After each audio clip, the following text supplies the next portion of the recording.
when you're mad. This is from an article from the Mayo Clinic, just on things to do when you're mad. Healthy things to do. Think before you speak. Basically, to summarize it, it says, it's easy to say things when you're mad that you'll regret. So take some time to collect your thoughts before you say anything when you're mad, and allow other people to do the same. Number 2, express your concerns once you're calm. Try to state what you're concerned about without trying to control the other person or hurt them. That's the way they word it.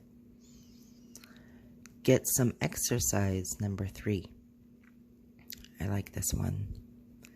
It's not always easy to make yourself go do it if you're not used to it by habit, but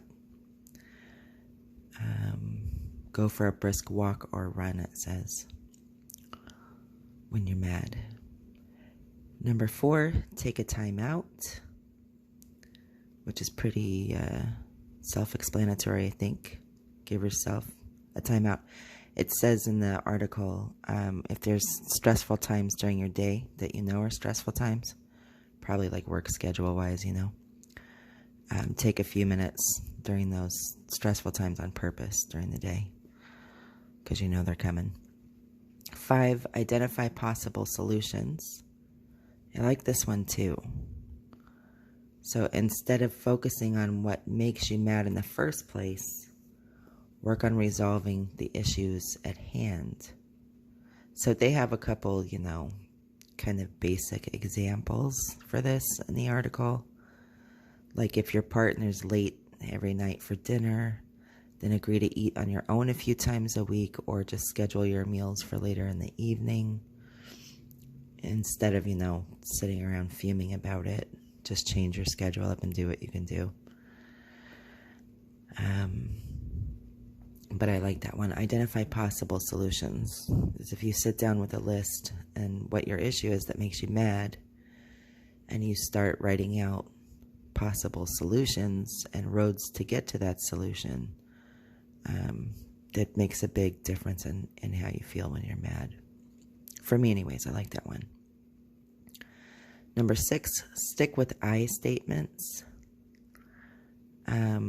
So when you're talking to a person about what made you mad, say, I was upset because this happened, instead of saying you never do this or you don't do that and that's why I'm mad. Explain that you're upset and why you are upset. Don't hold a grudge.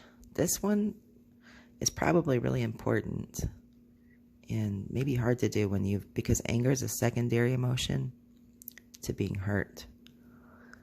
So sometimes a grudge doesn't feel like what the word grudge sounds like, like you're holding it against that person that they made a mistake, because we all have our things and we all make mistakes. So when you get hurt by a person, it's kind of natural to protect yourself and not want to be hurt again. So I think it doesn't always feel like you're holding a grudge. It feels like you're protecting yourself. However, it says in this article, forgiveness is a powerful tool. And if you allow anger to crowd out positive feelings, you might get swallowed up by your own bitterness or sense of injustice. So forgiving someone can be pretty powerful and help you to learn from the situation. Number 8, use humor to release tension. Humor can help diffuse situations. There's also a word called levity. I like that word a lot. Levity is using humor to, lighten a tense situation with your language, which is pretty much what they're saying. Use humor. It's called levity. But anyways, so it says avoid sarcasm, which can hurt other people's feelings. They don't give any examples on how to use humor to release tension, which would have been good maybe if they did. Number 9, practice relaxation skills. When your temper flares up, try deep breathing exercises, or repeat a calming phrase. Listen to music, write a journal, or do yoga, whatever it takes to encourage relaxation. So that one helps sometimes, depending on the situation. It's not always easy to go right to that one when you're mad, to just sit down calmly and try to relax. However, I guess it depends on the situation. And that's also why it's good that there's a bunch of different ones you can practice. And number 10 says know when to seek help.